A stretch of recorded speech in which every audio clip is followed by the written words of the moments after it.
Bien, hasta ahora nuestro trabajo ha sido relativamente fácil con nuestro estudio de la sencillísima teoría del agua de Tales de Mileto. Sin embargo, a partir de ahora, prepararos porque la cosa se va a ir complicando cada vez más a medida que avancemos y sobre todo a medida que iniciemos el estudio comparativo entre las ideas de los diversos filósofos que se van sucediendo en la tradición. El segundo filósofo de la historia del que tenemos noticia fue Anaximandro de Mileto, que, como su propio sobrenombre nos indica, procedía de la misma ciudad que Tales. Esta ciudad, Mileto, situada en la frontera, en el filo del peligro, donde todo era confuso, diverso, donde nada estaba del todo claro, es el lugar en el que Anaximandro también empezó a desarrollar su teoría. Los poquísimos datos que tenemos acerca de la biografía de la vida de Anaximandro nos informan de que vivió aproximadamente, ya sabemos son fechas muy aproximadas, más o menos, entre el año 610 y el año 545 antes de nuestra era, y lo que sí sabemos a ciencia cierta es que Anaximandro conoció, se relacionó y fue directamente discípulo de Tales de Mileto. Al igual que pasaba con su maestro, además, lamentablemente no conservamos ni una sola obra completa de Anaximandro, tan solo unas poquitas líneas que leeremos enseguida en la sesión dedicada a los fragmentos. Sin embargo, la tradición, los comentaristas, los doxógrafos posteriores, como sabemos, los doxógrafos griegos y romanos, también parte de ellos medievales, le han atribuido a Anaximandro 4 libros que nos permiten constatar que nuestro segundo filósofo compartió el interés por los mismos problemas que su maestro Tales, pero, y aquí está lo importante, no compartió la misma solución. El primero de ellos fue sobre la naturaleza, los famosos libros Periphystion. De hecho, como veremos a lo largo del curso, la mayor parte de filósofos de esta época titulará a sus libros Periphystion, acerca del mundo natural, acerca de lo physion, como hemos visto, de lo que nace, de lo que se mueve, de lo que se transforma. El segundo libro de Anaximandro, que le atribuye la tradición, es Descripción de la Tierra. Aquí aparece el mismo interés que habíamos visto en Tales de Mileto acerca de la forma de la Tierra, del lugar físico en el que nosotros habitamos. Y hay una descripción de su estructura que estudiaremos un poquito más adelante. En tercer lugar, el tercer gran libro que se atribuye a Anaximandro es este libro sobre las estrellas fijas. Es un libro extremadamente interesante. ¿Qué son las estrellas fijas? Para los griegos, como vamos a ver en detalle también, había 2 tipos de cuerpos luminosos sobre el firmamento nocturno. Unos de ellos eran los llamados planetas. Los planetas o planete significa literalmente en griego clásico los errantes, los vagabundos. 7 cuerpos que se movían de forma anómala, tenían velocidades diferentes, aceleraban, deceleraban, se movían en ángulos y formando trayectorias muy extrañas, completamente distintas unas de otras y sin aparente relación. Estos planete, estos astros errantes, efectivamente darían lugar a la gran revolución del Renacimiento, y para sus trayectorias los griegos no tenían una explicación muy clara. Frente a los planetes había, sin embargo, otro conjunto gigantesco de estrellas, que son estas estrellas fijas, que si nosotros nos fijamos durante la noche, se mueven todas juntas sin cambiar las relaciones y las distancias que hay entre ellas, como si estuvieran realmente clavadas en la bóveda, se van desplazando todas juntas, y por ello las llamaban estrellas fijas. Fijaros, por tanto, Anaximandro tiene un libro, un texto dedicado a intentar estudiar qué son estas estrellas fijas, de qué están hechas, por qué se mueven, cómo se mueven, y finalmente, el cuarto libro de Anaximandro se titula La esfera celeste. Una vez más, Anaximandro está interesado por la estructura de la bóveda, de las estrellas. Este es uno de los principales intereses de la física. Y aquí vemos que están los 2 grandes elementos, las 2 grandes partes del mundo que van a constituir la filosofía de la naturaleza griega, que es el mundo terrenal, el mundo sublunar, el mundo en el que nosotros vivimos, y el mundo supraceleste, el de los astros, y que Anaximandro empieza ya a analizar de una forma mucho más clara que Tales de Mileto. Bien, pues según nos relatan los fragmentos más antiguos, lo que parece que a Anaximandro no le gustó de su maestro Tales, de la teoría del agua propuesta por Tales, fue precisamente la elección del elemento concreto agua como sustrato subyacente de la realidad, como base material, como base física de toda la naturaleza que nos rodea. Bien, como recordamos, en este pequeño lapso de tiempo, la filosofía se había planteado fundamentalmente dos preguntas. Veremos cómo a medida que pase el tiempo se multiplicará este número de preguntas, pero hasta ahora solo nos hemos formulado dos preguntas propiamente filosóficas, que podríamos decir que pertenecen realmente a la filosofía. La primera pregunta que nos habíamos planteado con Tales es: ¿de dónde y cuándo surgió todo lo que es y existe, todo lo que compone la naturaleza y el cosmos que nos rodea? A la pregunta ¿de dónde y cuándo? Sabemos que los griegos presocráticos respondieron casi unánimemente con la idea de la eternidad. La segunda gran pregunta que se había hecho Tales de Mileto es: ¿de qué está hecho todo lo que existe? Una vez que hemos determinado las características temporales del mundo físico, la segunda pregunta se centra en sus características materiales. ¿De qué está hecho? ¿Cuál es la materia que compone todo lo que nosotros vemos? A esta segunda pregunta, como hemos visto, Tales respondió con el agua, que, según él, sometida a condiciones que no sabemos cuáles son, a un proceso que él no especifica, puede que lo hiciera, pero a nosotros no nos ha llegado exactamente el proceso por el cual Tales explicaría en su física la transformación. Sin embargo, él nos decía que por un proceso desconocido, el agua era capaz de transformarse en los elementos básicos del cosmos, aire, tierra, fuego y éter, y con ellos, a través de su transformación sucesiva, en las diferentes tipos de materias que a nosotros nos rodean en el mundo. Carne, hierro, plomo, fuego, todas estas sustancias en realidad, miradas de cerca, era agua transformada de un modo que, como os digo, él no explica. No sabemos exactamente cuál es ese proceso. Bien, pues precisamente la respuesta dada por Tales de Mileto a la segunda pregunta, al sustrato material de la naturaleza, es la que no le gustó en absoluto a Anaximandro, quien, atentos, en lugar del agua, propuso para explicar la naturaleza física del cosmos una sustancia llamada apeiron.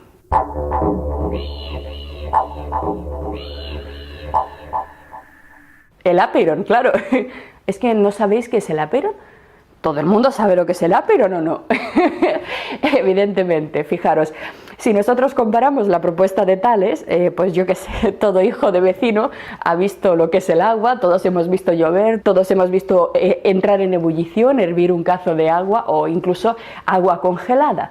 Todos hemos visto el elemento material físico agua del que habla Tales, pero ¿quién ha visto esto del apeiron? No sé, si yo ahora mismo saliera por la calle y le pidiera a la primera persona que cruza: ¿me podría señalar usted un trozo de apeiron? Sí, directamente no me daría un golpe en la cabeza porque estoy completamente loca. Sin embargo, fijaros, bueno, os he hablado del carácter materialista de las teorías de los presocráticos, os he dicho que todos ellos usan fuerzas naturales, causas naturales para explicar el mundo físico, y sin embargo, a la primera de cambio, ya en el segundo filósofo, ya os estoy hablando de algo extraño, ¿no? Una especie de sustancia llamada apeiron que nadie ha visto por ningún lado y que no parece un elemento físico normal y corriente como lo era el agua de Tales. Esto ya nos debería hacer sospechar que el segundo filósofo ya va a empezar a romper las reglas de juego, a criticar a su maestro. Así que para entender bien la propuesta de Anaximandro vamos a ir paso a paso, porque este misterioso apeiron, del que seguramente la mayoría no hayáis oído hablar jamás, es sin embargo uno de los conceptos más importantes no solamente de la historia de la filosofía, sino de la historia de la física. El apeiron de Anaximandro sobrevivirá en las teorías físicas occidentales prácticamente hasta el siglo XIX, cambiando solamente de nombre, pero básicamente manteniendo sus propiedades. Pero para entender adecuadamente qué es esto de apeiron, de pronto os estoy hablando de una sustancia completamente desconocida y encima de las más importantes, vamos a analizarlo en detalle y, como siempre, vamos a iniciar nuestro estudio intentando comprender qué es lo que significa etimológicamente este término tan raro para nuestros oídos. Fijaros, en griego clásico la palabra apeiron significa literalmente indefinido, ilimitado o indeterminado. Está formado por dos partículas, por dos partes que nos ayudan a comprender la palabra. Fijaros, Peras, el término peras en griego, significaba literalmente el límite, la frontera, el punto que demarca la separación entre dos cosas, aquello que determina una cosa y la distingue de la otra. Pero una valla, por ejemplo, un muro sería un límite, ¿no? Algo que determina la forma, por ejemplo, de un polígono, algo que determina lo que está dentro de lo que está fuera, lo que separa, un límite, ¿de acuerdo? Y fijaros, a es la partícula negativa griega, aperas, apeiron, es lo que no tiene esos límites. Pero claro, ¿qué tiene que ver este concepto con la física? Fijaros, para entender correctamente la propuesta del apeiron de Anaximandro, tenemos que meternos momentáneamente en la mente de los presocráticos. Tenemos que intentar comprender cómo concebían la naturaleza y su composición material. Así, nuestros filósofos, desde Tales hasta el final del periodo presocrático, defendieron la idea de que el mundo físico, atentos, estaba compuesto de sustancias. Pero, ¿qué es una sustancia? ¿Qué es una sustancia en esta etapa inicial del pensamiento griego, ya que el término evolucionará a lo largo del tiempo? Ahora nos vamos a limitar simplemente a su concepción en el periodo arcaico que estamos estudiando. Bien, pues para los presocráticos una sustancia es simplemente cada uno de los tipos de materia con propiedades físicas diferentes que podemos percibir a nuestro alrededor a través de los sentidos. Sustancias, por ejemplo, eran para ellos lo que hoy llamamos elementos químicos, como el hierro o el plomo, pero también materias mucho más complejas y compuestas como el agua, la madera e incluso la carne humana. Cada uno de estos tipos de materia, cada una de estas sustancias, eran consideradas por los presocráticos como fácilmente distinguibles entre sí, fácilmente diferenciables. ¿Por qué? Porque cada una de ellas posee un conjunto de propiedades o cualidades únicas, bien definidas, bien determinadas, un conjunto de cualidades propias. Por ejemplo, todo aquello que poseía un color dorado, dorado como el amanecer, dúctil, blando, con un punto de fusión en torno a los 1000 grados, con una densidad determinada, extremadamente escaso y brillante, todo aquello que tenía estas propiedades determinadas se correspondía con la sustancia oro. De este modo, las propiedades únicas, características y propias de cada sustancia son aquello que literalmente, atentos, componen su definición y con ello aquello que nos permite distinguirlas unas de otras, lo que nos permite identificarlas porque ello conforma su identidad. Las propiedades de cada sustancia eran también interpretadas en este sentido como sus límites. Es decir, en la definición de cada sustancia están también incluidas las instrucciones, digamos, de todo aquello que la sustancia puede hacer y lo que no puede hacer, de aquello en lo que se puede transformar y aquello en lo que no se puede transformar, de las formas en las que puede interactuar con otras sustancias, etc. En este sentido, toda sustancia, atentos, para los presocráticos era algo definido, determinado y limitado. Sin embargo, y aquí es donde Anaximandro comienza su crítica a la teoría de Tales, si nosotros para explicar los cambios y la vastísima multiplicidad de tipos de sustancias que hay en la naturaleza partimos de una sustancia definida, nuestra teoría fracasa, entra en contradicción. ¿No lo veis? Vamos a verlo de forma más clara. Si nosotros, por ejemplo, tomamos el agua, tal como mantenía Tales de Mileto, como arjé, como sustrato subyacente de la naturaleza, a partir del cual se producen todas las demás sustancias existentes, acabaremos cayendo en una grave contradicción al cometer un salto lógicamente ilegítimo, el famoso salto del ser al no ser. Para comprenderlo, formalicemos la cuestión de la siguiente manera. El agua, que vamos a anotar aquí como sustancia A, tiene por tanto un conjunto de propiedades fijas, determinadas y definidas que limitan sus capacidades. Pero si ello es así, Anaximandro se pregunta, ¿cómo es posible que algo como A se convierta de pronto en una sustancia completamente diferente que tiene un conjunto de propiedades completamente distintas a A? Es decir, ¿cómo algo que es A se transforma en algo que no es A? Este signo que veis aquí es el símbolo lógico de la negación, que simplemente nos dice que A se ha transformado en algo que no tiene ninguna de sus cualidades iniciales y que podemos simplificar diciendo como no A. Es decir, aquí Anaximandro nos está mostrando que es lógicamente insostenible que una sustancia determinada, sea cual sea, pueda transformarse sin más en otra sustancia determinada completamente diferente e incluso opuesta, como por ejemplo en este caso el fuego. Si en las propiedades iniciales del agua no hay ninguna de las propiedades que luego encontraremos en el fuego, ¿de dónde han salido estas segundas propiedades? ¿Se han generado de la nada? Pero es que de la nada, nada puede salir. La propuesta de Tales, por tanto, viola una regla fundamental del pensamiento griego que volveremos a estudiar con mucho detalle de la mano de Parménides. Este es el famoso salto imposible del no ser al ser y del ser al no ser. De esta forma, Anaximandro nos está mostrando que tenemos un gravísimo problema dentro de la teoría de Tales, ya que a través de ella nos resulta imposible mostrar de qué modo todo lo que vemos a nuestro alrededor ha surgido sin más del agua.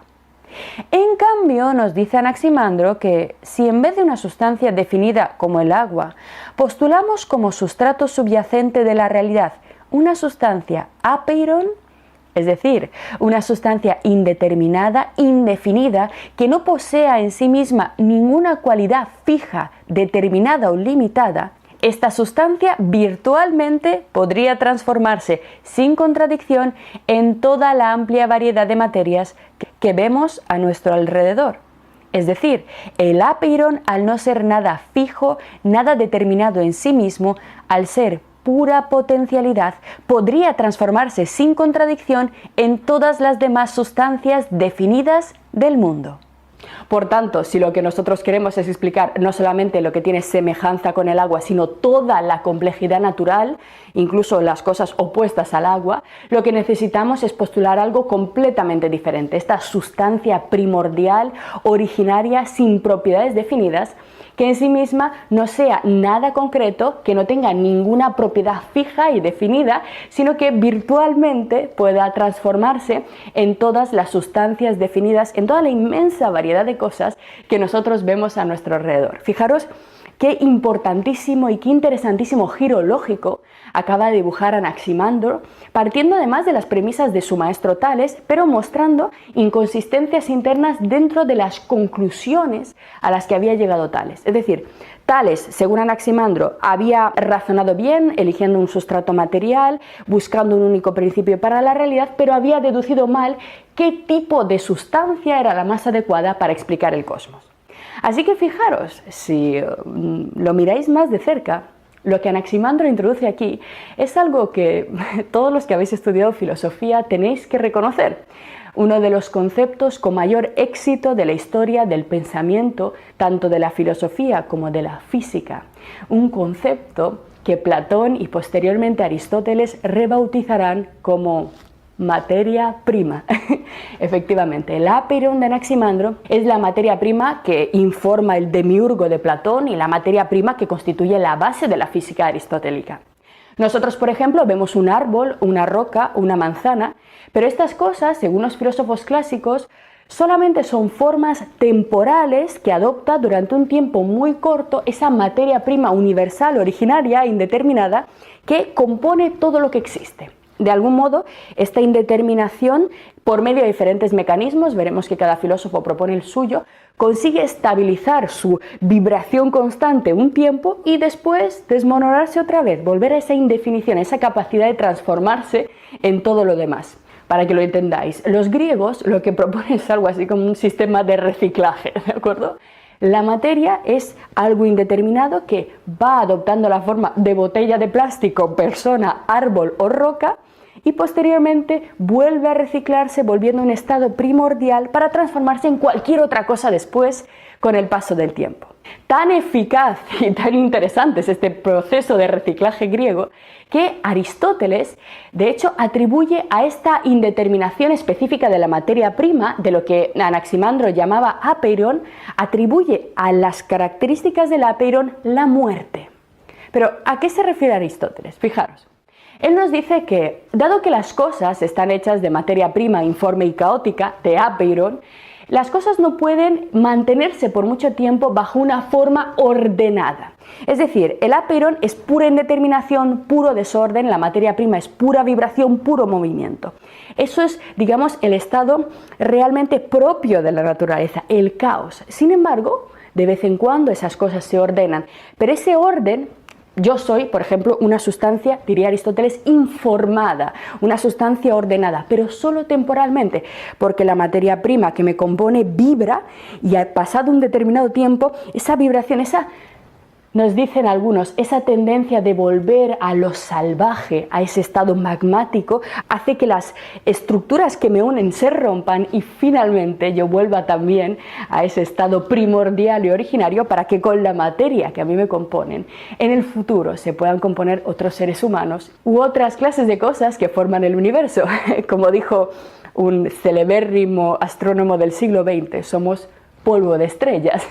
Algo así sería la misma idea que manejan los griegos presocráticos con esta idea del reciclaje y con esta idea del apeirón introducida por Anaximandro, un fondo primordial indeterminado capaz de generar todo lo que existe y que posteriormente vuelve a absorberlo en este proceso que yo os he llamado de reciclaje griego.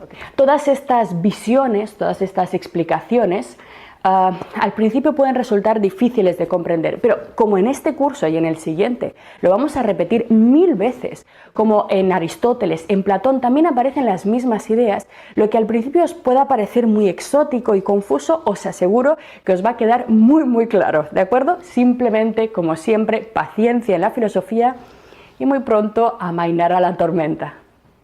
En tercer lugar, a todo lo que hemos visto hasta ahora, a la idea de que hay una materia subyacente pero indeterminada, material y eterna, se le une por parte de Anaximandro la defensa, atentos, de la pluralidad de mundos o universos.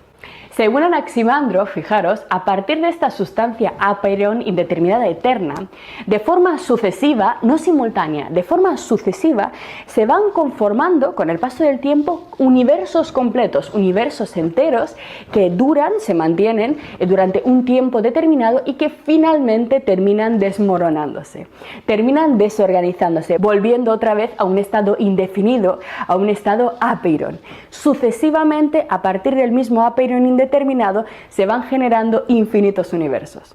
Infinitos porque el tiempo en el pensamiento griego era infinito. De este modo un universo muere y de su escoria, de sus cenizas, nace otro nuevo. ¿Os suena? Evidentemente, en nuestro tiempo, en nuestra época contemporánea, también una de las interpretaciones de la física, una de las teorías físicas, interpreta que realmente el Big Bang no es el final de todo. Es la teoría que nos dice que tras el estallido inicial que produce esa enorme inflación, esa rapidísima expansión del universo, este cosmos, generado a partir de ese gran estallido, de ese Big Bang, llegaría a un tamaño límite a partir del cual empezarían fuerzas antagónicas a hacer que vuelva a plegarse sobre ese mismo punto inicial del que salió. Big Bang, Big Crunch, es decir, como si la naturaleza se comportara a modo de una especie de goma elástica en la que esa partícula infinitesimal estallara y volviera a encogerse, estallara y volviera a encogerse. Más o menos una idea bastante parecida es la que nos propone aquí Anaximandro. Basándose y empleando la misma materia, se van generando sucesivamente diversos e infinitos universos. Bien, pero dicho esto, vamos a dejar de lado la cháchara y la explicación y vamos a pasar a la lectura de los textos conservados de Anaximandro, que ya veréis nos van a aclarar perfectamente todas nuestras dudas y además, en su caso, tenemos la suerte de haber conservado suficiente material para disfrutar de una teoría mucho más compleja que la de Tales. Lo que acabas de ver es solo un pequeño fragmento de nuestro curso. Si quieres disfrutarlo en su totalidad y descubrir muchos otros cursos, también de historia de la ciencia y de historia del arte, visita nuestra web anaminecam.com. Y recuerda, este proyecto solo es posible gracias a nuestro programa de microfinanciación. Si quieres apoyarnos, conviértete en uno de nuestros micromecenas en Patreon. Desde solo €1 al mes nos ayudarás activamente a seguir difundiendo la cultura. Gracias.